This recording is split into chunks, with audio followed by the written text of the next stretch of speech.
Mi hermana siempre fue esa clase de persona que iluminaba una habitación apenas entraba. Alegre, curiosa, llena de preguntas y risas. Tenía esa energía contagiosa que hacía que todos quisieran estar cerca de ella. Pero todo eso cambió después de un viaje escolar. Una excursión al norte del país, a un viejo monasterio abandonado que, según decían, tenía más de 200 años y un pasado lleno de secretos. Volvió distinta, no enferma, sino vacía. No hablaba, no sonreía. Pasaba horas sentada en el sillón, mirando al vacío. Mi mamá decía que era cansancio, que probablemente algo la había afectado emocionalmente. Pero yo sabía que no era eso. Era otra cosa, algo que no se podía explicar tan fácil. Las primeras noches se despertaba sobresaltada, empapada en sudor, gritando frases sin sentido. Decía que una monja sin rostro se sentaba en la esquina de su habitación y le hablaba con una voz seca y lenta, en un idioma que no reconocía. Después, simplemente dejó de dormir, o al menos dejó de cerrar los ojos. Se quedaba acostada, con la mirada fija en el techo, pestañeando muy poco, como si algo dentro de ella no pudiera desconectarse. Mis padres estaban preocupados, claro. La llevaron al médico, luego al psicólogo. Los diagnósticos fueron los esperados: estrés, adolescencia, ansiedad, trastornos adaptativos. Le dieron pastillas. Ninguna funcionó, porque lo que ella tenía no venía de este mundo. Una madrugada, cerca de las 3, me despertó un sonido que nunca voy a olvidar. Era una risa, pero no era suya. Era una carcajada profunda, masculina, como si viniera de un pecho que no era el de ella. Una risa que parecía retumbar en las paredes. Corrí a su habitación. La puerta estaba entreabierta. La encontré sentada en la cama, con las manos apoyadas en las rodillas, inmóvil. Tenía la cabeza baja, y cuando me acerqué, vi las marcas, 5 moretones alargados en su cuello, como si alguien con dedos extremadamente delgados y largos la hubiese sostenido con fuerza. Intenté hablarle, preguntarle qué pasaba. Di un paso más, pero en ese instante levantó la cabeza de golpe. Giró el rostro hacia mí con un movimiento antinatural, como si sus músculos no respondieran con normalidad. Y cuando habló, su voz era otra. Grave, pesada, como si hablara desde dentro de una cueva. Este cuerpo ya no es solo suyo. Me paralicé. No podía moverme. El aire se volvió espeso. Sentí que algo invisible, algo helado me pasaba por el costado. Desde ese momento, entendí que lo que había vuelto del monasterio no era completamente mi hermana. Después de aquella noche en la que escuché esa voz salir del cuerpo de mi hermana, nada volvió a ser normal. Las horas dejaron de tener sentido. Era como si el tiempo dentro de la casa se desdoblara, como si algo nos observara desde todos los rincones. Mi hermana se volvía más ausente, pero también más peligrosa. A veces pasaba días enteros sin emitir palabra, completamente inmóvil, como si no estuviera allí. En otras ocasiones, se paseaba por la casa murmurando palabras en un idioma imposible, gutural, antiguo. No sonaba humano, era como un eco mal formado que helaba la sangre. Las cosas comenzaron a romperse solas. Las bombillas explotaban sin motivo. Las paredes tenían manchas oscuras que nadie podía limpiar. Las plantas del jardín se marchitaron todas la misma noche. Incluso el aire olía distinto, como hierro oxidado, como sangre seca.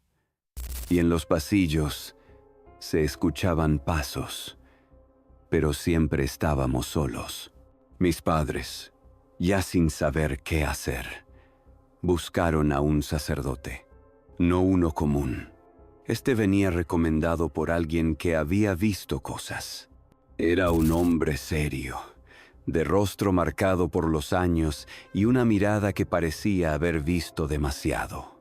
Apenas entró a la casa, mi hermana lo miró y sonrió, con una calma escalofriante. Le dijo su nombre completo. Le habló de una casa que tuvo de niño, del cuarto exacto donde murió su perro, de una enfermedad que solo él sabía que tenía.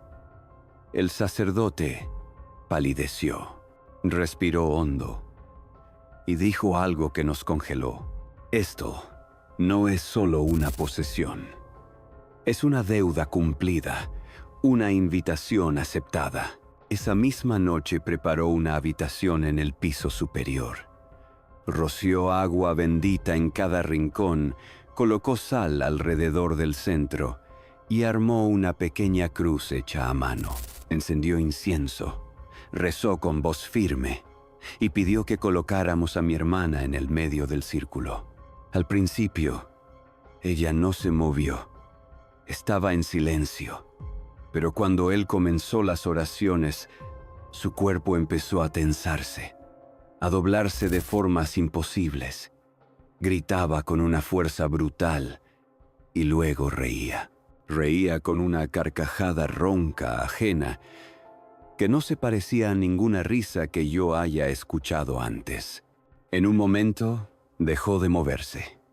Abrió los ojos completamente negros y habló con la voz de una mujer adulta. Aunque mi hermana apenas tenía 14 años, tú no puedes sacarme. Yo estaba aquí antes que ustedes, antes de esta casa, antes de este cuerpo. La puerta se cerró con un estruendo. Las ventanas temblaron. El espejo de la habitación se estalló en 1000 pedazos como si lo hubieran golpeado desde dentro. Y entonces lo vimos. Una sombra negra, espesa, como si el humo tuviera forma. Se despegó de la pared y comenzó a moverse, deslizándose lentamente por el techo, como si nos observara desde arriba. No tenía rostro, solo la forma del vacío. El sacerdote cayó de rodillas, murmuró algo en voz baja y luego nos miró, derrotado. Esto es más antiguo que mis oraciones. No se va porque ustedes quieran. No está atado a este cuerpo. Está atado al lugar, al linaje. Van a necesitar otra clase de protección. Algo que no viene de la iglesia. Desde ese día, supimos que lo que había dentro de mi hermana no era algo que pudiera expulsarse con fe. Era algo que había sido invocado, llamado, algo que encontró una grieta en nuestra sangre y se quedó a vivir. Después del fallido intento de expulsarlo, no nos quedó otra opción. Tuvimos que sacar a mi hermana de la casa. Mis padres decidieron enviarla con una tía que vivía en un pueblo alejado, en una zona donde la señal de celular era débil y las noches parecían más densas. Querían aislarla, o quizás solo escapar de aquello que ya no sabían cómo enfrentar. Durante las primeras semanas no tuvimos noticias. Mi madre decía que eso era buena señal, pero yo sabía que el silencio no siempre significa paz. Una tarde, mi celular vibró. Era una videollamada de ella. Atendí de inmediato. Lo que vi me heló la sangre. Estaba más delgada. Su piel parecía estirada sobre los huesos, como si algo desde dentro la apretara. Sus ojos no eran sus ojos. Había algo detrás, algo quieto, vigilante.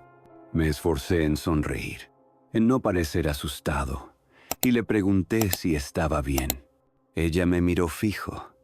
Luego, curvó los labios en una sonrisa lenta, forzada, como si estuviera imitando un gesto humano. Y me dijo, con voz suave pero hueca, ella ya no está. Pero yo puedo fingir. El mundo pareció apagarse por unos segundos. Colgué sin decir una palabra.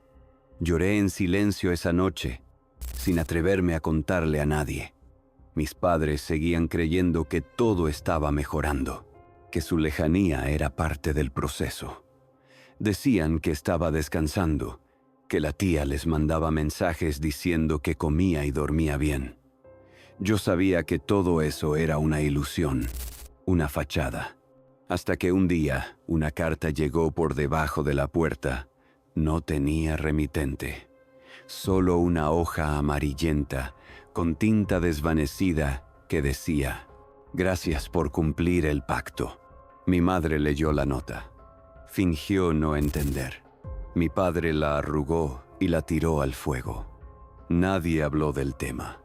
Nadie preguntó nada, pero yo sí lo entendí. Y lo entendí con el cuerpo, con los escalofríos que recorrían mi espalda cada vez que cerraba los ojos.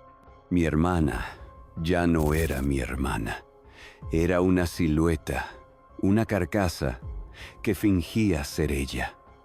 Caminaba como ella, usaba sus recuerdos, repetía frases aprendidas, pero en los gestos más pequeños había algo mal, algo desfasado, como si un actor estuviera interpretando su papel sin haberlo ensayado del todo. Desde entonces, evito mirarla a los ojos, porque cuando lo hago, siento que algo más me está mirando desde el otro lado. Algo antiguo, paciente, y esa mirada no me observa con amor ni con odio, me observa con hambre, como si esperara el momento perfecto para que mi cuerpo también se quede vacío. No siempre hay una voz gutural, muebles flotando o cabezas girando en ángulos imposibles.